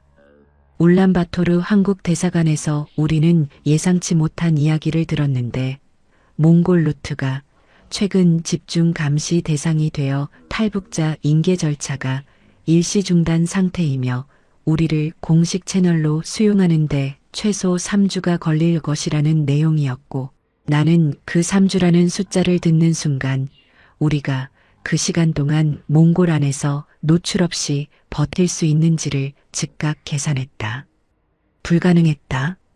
99명의 추격망은 국경을 넘어서도 작동하고 있었는데 그것은 단순한 군사작전이 아니라 외교 채널과 정보 공유를 통해 확장되는 종류의 것이었고 몽골에 3주를 머무는 것은 우리가 발견될 가능성을 허용 범위 이상으로 높이는 것이었다. 대사관 직원은 태국 루트를 대안으로 제시했는데 방콕 한국 대사관을 통한 입국이 현재 가장 빠른 공식 경로라고 했고 나는 그 경로를 선택했다. 방콕까지의 이동은 상대적으로 조용했는데 몽골에서 중국을 거치지 않고 비공식 육로를 통해 라오스 접경까지 이동한 후 태국 국경을 넘는 루트였고 이 루트를 안내한 것은 울란바토르에서 연결된 탈북자 지원 단체의 현지 활동가였으며 그 활동가는 이 길을 수십 번 걸어본 사람의 눈빛을 하고 있었다. 문제는 태국 북부 국경 검문소였는데 우리가 도착한 시각은 밤 10시였고 검문소에는 무장한 태국 국경 경비대가 배치되어 있었으며 활동가는 평소 이 시각에는 교대 직후라 검문이 느슨하다고 했지만 그날은 달랐다. 검문소 앞 광장에 차량 세대가 추가로 정차해 있었는데 그 차량들의 번호판이 태국 것이 아니었고 차량 안에 탑승한 인물들이 이 상황에서 관광객이거나 상인일 가능성은 없었으며 나는 50m 거리에서 그것을 확인하고 즉각 활동가에게 멈추라는 신호를 보냈다. 우리는 길 옆에 숲을 안으로 들어갔다. 숲풀은 태국 북부 특유의 짙은 열대 식물들로 가득했는데 넓은 잎사귀들이 피부에 닿을 때마다 서늘하고 매끈한 느낌을 주었고 어딘가에서 야행성 곤충들이 단절없이 울고 있었으며 그 소리가 역설적으로 우리의 이동 소리를 덮어주었다. 나는 차량을 분석했는데 배치 방식이 검문소를 지원하는 것이 아니라 검문소를 감시하는 형태였고 그것은 이 지점을 통과할 것이라는 정보를 사전에 입수한 누군가가 우리를 기다리고 있다는 의미였으며 나는 그 누군가가 몽골 루트 차단과 연결된 같은 네트워크에서 정보를 받았다고 판단했다. 99명의 그림자가 국경을 넘어 여기까지 닿아 있었다. 나는 활동가에게 검문소를 우회하는 다른 경로가 있는지 물었는데 그는 동쪽으로 4km를 이동하면 강을 건너는 비공식 도강 지점이 있다고 했고 수심은 허리 정도이며 경비가 없다고 했으며 나는 그 정보를 30초 동안 검토한 후 그 경로를 선택했다. 문제는 활동가였는데 그는 강도강 이후의 태국 내 이동에는 동행할 수 없다고 했고 그 지점까지만이 자신의 역할이라고 했으며 나는 그 말을 이해했고 감사를 전했다. 강은 예상보다 빠른 유속을 가지고 있었는데 허리 깊이의 물이 상당한 힘으로 하류 쪽으로 밀어냈고 나는 강을 건너는 동안 소희의 손목을 잡고 동혁이 은별을 지지하는 방식으로 네 명이 사슬처럼 연결된 채 이동했으며 강 중간 지점에서 은별의 발이 미끄러지는 순간 동혁이 그녀를 잡아채는 소리가 밤 공기를 가로질렀다. 그 소리가 얼마나 멀리 닿았는지를 나는 강을 건넌 후 뒤를 돌아보며 확인했는데 검문소 방향에서 손전등 하나가 우리 쪽을 향해 천천히 방향을 바꾸고 있었고 나는 그 빛이 우리에게 닿기 전에 우리가 숲을 안으로 완전히 사라져야 한다는 계산을 마쳤으며 뒤도 돌아보지 말고 뛰라는 신호를 보냈다. 네 명이 달렸다. 태국의 밤 숲을 속으로 젖은 몸으로 마지막 힘을 쥐어짜며 달리는 동안 나는 방콕까지 남은 거리를 머릿속에서 되짚었고 대사관 문이 열리면 이 모든 것이 끝난다는 사실을 그 순간 처음으로 구체적인 감각으로 느꼈는데 그것은 안도가 아니었고 아직 끝나지 않은 것에 대한 긴장이었으며 나는 그 긴장을 발의 추진력으로 바꾸면서 앞으로 달렸다. 뒤에서 손전등 불빛이 숲을 가장자리를 훑는 소리가 들렸다. 우리는 이미 어둠 속에 있었다. 방콕에 도착한 것은 태국 국경을 넘고 나서 이틀째 되던 오전이었는데 우리는 현지 탈북자 지원 네트워크의 안내를 받아 도심 외곽의 좁은 숙소에서 하룻밤을 보냈고 그 숙소의 벽은 얇았으며 천장에서는 에어컨 대신 낡은 선풍기가 돌아가고 있었는데 그 선풍기 소리가 끊임없이 윙윙거리는 가운데 나는 내일의 이동 경로를 머릿속에서 반복해서 점검했다. 한국 대사관까지의 거리는 숙소에서 4km였고 대중교통을 이용하면 25분, 도보로는 50분이었으며 나는 도보를 선택했는데 그것은 대중교통 안에서 우리 넷이 함께 이동하는 모습이 감시 카메라에 포착될 가능성을 줄이기 위함이었다. 출발은 정오로 정했는데 방콕의 정오는 거리가 가장 혼잡한 시간이었고 인파 속에 섞이는 것이 가장 유리했으며 나는 그 시간을 역산해서 3명을 깨웠다. 은별의 상태가 걱정이었는데 사막에서의 탈수와 태국 국경 도강에서 쌓인 체력 소모가 그녀의 걸음걸이를 눈에 띄게 느리게 만들고 있었고 나는 그녀의 팔을 내 어깨에 걸쳐 지지하는 방식으로 보행 속도를 조율했으며 동혁이 앞에서 지형을 살피고 소희가 후미에서 주변을 확인하는 대형으로 이동을 시작했다. 처음 2km는 조용했다. 방콕의 점심시간 거리는 오토바이와 툭툭과 보행자들이 뒤섞여 있었는데 향신료와 튀긴 음식의 냄새가 거리 전체에 깔려 있었고 상점들에서 흘러나오는 태국 음악 소리가 층층이 겹쳤으며 나는 그 소음과 인파가 우리를 덮어주는 방식에 처음으로 도시의 감사함을 느꼈다. 대사관까지 남은 거리가 500m가 되었을 때 동혁이 속도를 줄이며 내 쪽으로 시선을 보냈는데 나는 그의 시선이 향하는 방향을 따라 전방을 확인했고 대사관 입구로 이어지는 도로 중간에 검은색 세단 한 대가 정차해 있었으며 차에서 내린 2명의 남성이 인도 위에 서서 우리가 오는 방향을 바라보고 있었다. 그들의 시선은 거리를 훑는 것이 아니었다. 우리를 향해 고정되어 있었다. 나는 즉각 이면 도로로 방향을 틀었는데 방향을 바꾸는 속도가 자연스러워야 했고 나는 그것을 소화하면서 동시에 주변 지형을 재파악했으며 이면 도로는 대사관 뒤편으로 이어지는 골목이었고 그 골목이 결국 대사관 담장 옆으로 연결된다는 사실을 나는 숙소에서 이미 지도를 통해 확인해 두었다. 문제는 그 2명이 움직이기 시작했다는 것이었는데 그들은 성급하게 뛰지 않았고 걸음의 속도를 높이는 방식으로 우리와의 거리를 줄이고 있었으며 그 방식이 훈련된 사람의 것이라는 사실을 나는 한눈에 알아보았다. 나는 은별을 소희에게 넘기고 뒤로 돌아섰다. 두 사람과 나 사이의 거리는 15m였고 골목 안에는 우리 외에 다른 사람이 없었으며 그들은 내가 뒤를 돌아보는 것을 확인하고 나서야 비로소 걸음을 멈추었는데 그 멈춤 안에 무언가를 재조정하는 순간이 있었고 나는 그 순간을 허락하지 않았다. 먼저 움직이는 쪽이 주도권을 갖는다는 것은 내가 수백 번 가르친 원칙이었는데 나는 그 원칙을 지금 내 몸으로 실행했고 15m를 좁히는데 걸린 시간에 그들에게는 반응할 여유를 허락하지 않는 속도였으며 첫 번째 인원을 제압하는 과정에서 골목벽이 등에 닿는 충격이 왔지만 나는 그것을 무시하고 두 번째 인원을 향해 이어서 움직였다.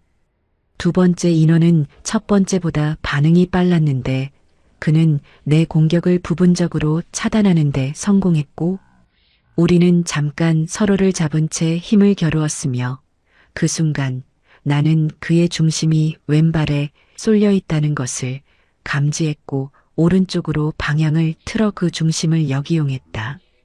그가 벽에 부딪혀 쓰러지는 순간 소희가 내 이름을 작게 불렀는데 그 목소리의 방향에 담긴 긴박함을 나는 즉각 읽었고 뒤를 돌아보니 골목 입구 쪽에 세 번째 인원이 진입하고 있었으며 그 뒤로 차량 한 대가 더 접근하고 있었다. 나는 소희와 동혁과 은별에게 뛰라는 신호를 보내고 나서 그 세 번째 인원과 마주섰는데 그를 지나쳐야 했고 지나치는데 걸리는 시간이 3명이 대사관 담장에 도달하는 시간과 맞아야 했으며 나는 그 계산을 몸으로 실행했다. 세 번째 인원을 비켜내고 달리기 시작했을 때 대사관 담장이 보였는데 담장 모서리를 돌아서자 정문이 눈앞에 있었고 소희가 동혁이 은별이 이미 정문 앞에 서서 경비원에게 무언가를 말하고 있었으며 나는 그들을 향해 전력으로 달렸다. 뒤에서 발소리가 쫓아왔지만 대사관 정문까지의 거리는 20m였고 나는 그 20m를 숨도 쉬지 않고 달렸으며 정문 경비원이 우리를 향해 문을 열기 시작하는 것이 보이는 순간 내 발이 대사관 부지 안으로 들어섰다. 뒤에서 발소리가 멈추었다. 대사관 문이 닫히는 소리가 났는데 그 소리는 금속이 금속을 만나는 단단하고 무거운 소리였고 나는 그 소리를 들으면서 처음으로 멈추었다. 그냥 멈추었다. 더 이상 앞을 살피지 않았고 뒤를 확인하지 않았으며 주변의 위협을 계산하지 않았는데 그 멈춤이 얼마나 오래 지속되었는지는 모르겠지만 소희가 내 팔을 잡아당기는 것을 느끼고 나서야 나는 다시 움직였다. 대사관 내부는 서늘하고 조용했는데 에어컨이 작동하는 공간 특유의 건조하고 차가운 공기가 땀에 젖은 피부에 닿았고 형광등 아래 흰 벽과 반질반질한 바닥이 펼쳐져 있었으며 그 깨끗함이 어딘지 모르게 낯설어서 나는 잠깐 그 공간이 실제하는 것인지를 눈을 깜빡이며 확인했다. 직원들이 우리를 향해 다가왔는데 그들은 한국어를 사용했고 그 한국어가 내가 평생 사용해온 언어와 억양이 달랐지만 언어 자체는 같았으며 나는 그 동일함이 이상하게도 눈 뒤쪽을 뜨겁게 만든다는 것을 느꼈고 그것을 허락하지 않으려 눈을 크게 떴다. 은별이 먼저 무너졌는데 그것은 나약함이 아니었고 그녀가 지금까지 얼마나 많은 것을 억누른 채 버텨왔는지를 증명하는 것이었으며 그녀가 대사관 직원의 팔 안에서 어깨를 흔들며 울기 시작하는 것을 나는 옆에서 바라보았고 그 모습을 보면서 내 가슴 안에서 무언가가 아주 천천히 풀려나오는 것을 느꼈다.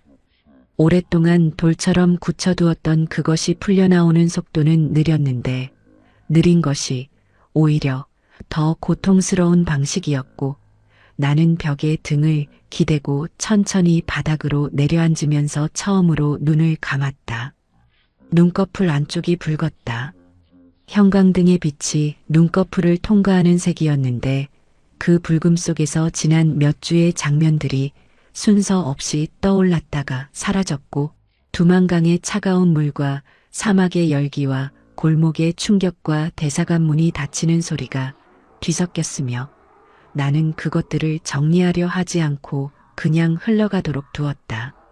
처음으로 동혁이 내 옆에 앉는 것이 느껴졌는데 그는 아무 말도 하지 않았고 나도 아무 말도 하지 않았으며 우리는 그냥 나란히 벽에 등을 기대고 앉아 있었고 그 침묵이 어색하지 않았으며 오히려 이 세상에서 가장 편안한 종류의 침묵이었다. 대사관 직원이 내 앞에 물 한 잔을 내려놓았는데 나는 그것을 들어 천천히 마셨고 물이 목을 타고 내려가는 감각이 평범했으며 그 평범함이 이상하게도 눈물샘을 자극했지만 나는 끝내 울지 않았다. 울음은 나중이어도 됐다. 영사부 직원이 다가와 절차를 설명하기 시작했는데 한국으로의 이송은 빠르면 사흘 안에 이루어질 것이고 그 전에 신원 확인과 건강 검진이 필요하다고 했으며 나는 그 설명을 들으면서 사흘이라는 시간이 이제는 위협이 아닌 여유로 느껴진다는 사실을 인식했다. 그것이 달라진 것이었다. 이 공간 안에서 시간은 더 이상 우리를 쫓아오는 것이 아니었고 처음으로 우리 앞에 놓인 것이었는데 나는 그 앞에 놓인 시간을 바라보면서 이것이 자유라는 단어가 실제로 몸 안에서 느껴지는 방식이라는 것을 처음으로 이해했다. 신원 확인 과정에서 직원은 내 이전 직책과 경력에 관한 질문을 했는데 나는 천천히 그리고 정확하게 답했으며 직원은 메모를 하다가 잠깐 펜을 멈추고 나를 바라보았고 그의 눈빛 안에 있는 것이 놀라움과 경외심 사이 어딘가였지만 나는 그것에 반응하지 않았다.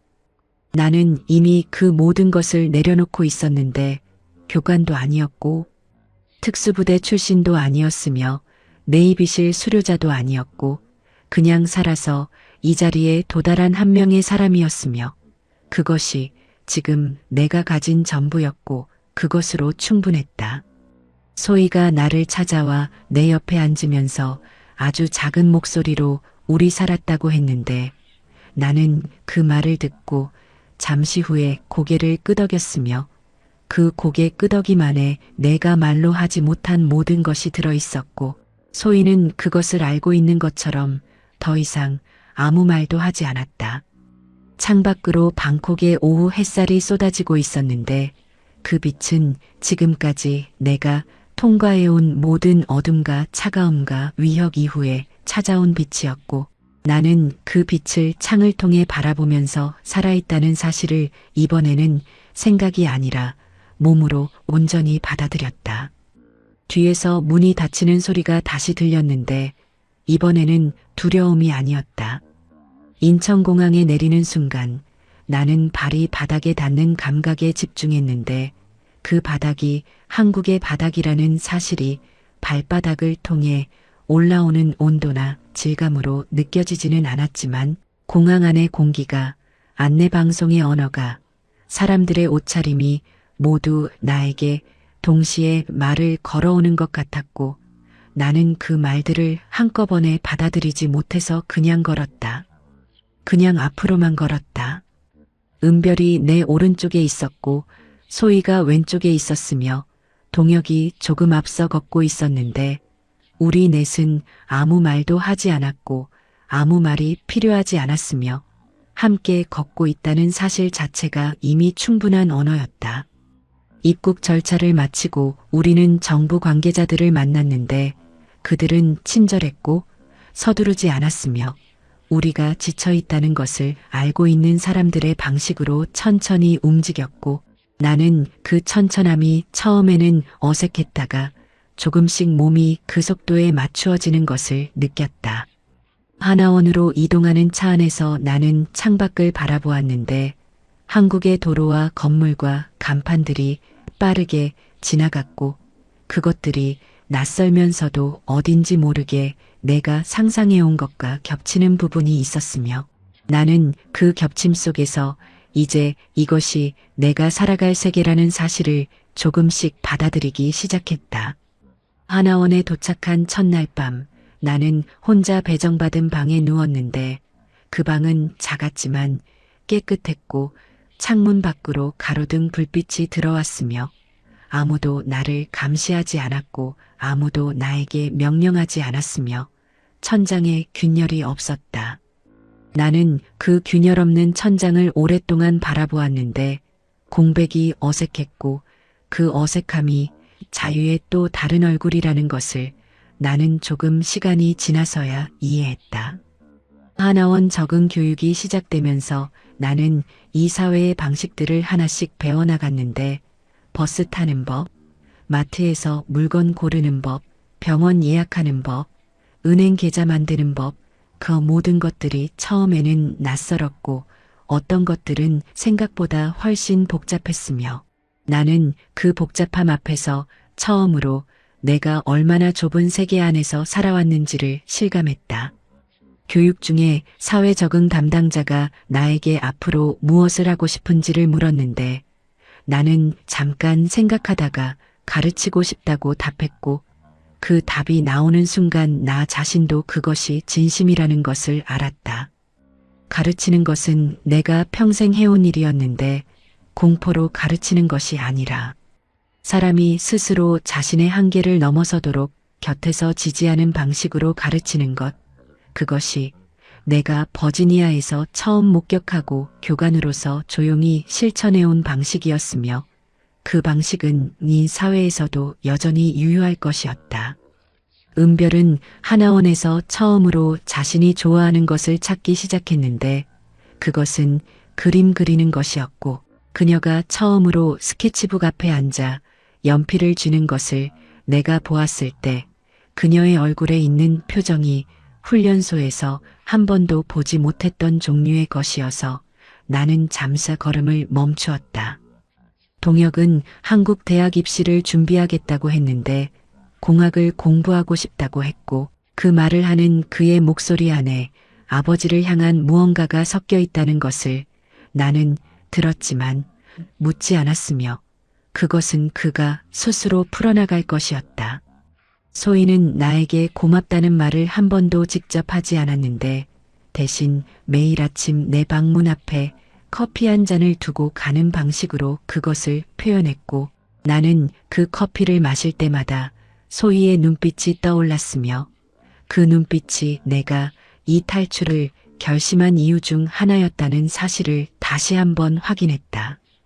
그러나 밤마다 나는 잠들지 못하는 시간을 가졌는데 그 시간 안에서 내가 데려오지 못한 사람들의 얼굴이 떠올랐고 훈련소의 다른 기수 출신들, 청진에서 마지막으로 보았던 어린 얼굴들, 그리고 내 어머니의 얼굴이 차례로 지나갔으며 나는 그 얼굴들에게 미안하다고 말했다. 소리를 내지 않고 그냥 마음속으로 살아남은 것이 기쁨이기도 했고 동시에 무거움이기도 했는데 그 두 가지가 같은 무게로 가슴 안에 자리를 잡고 있었고 나는 그것을 없애려 하지 않기로 했다.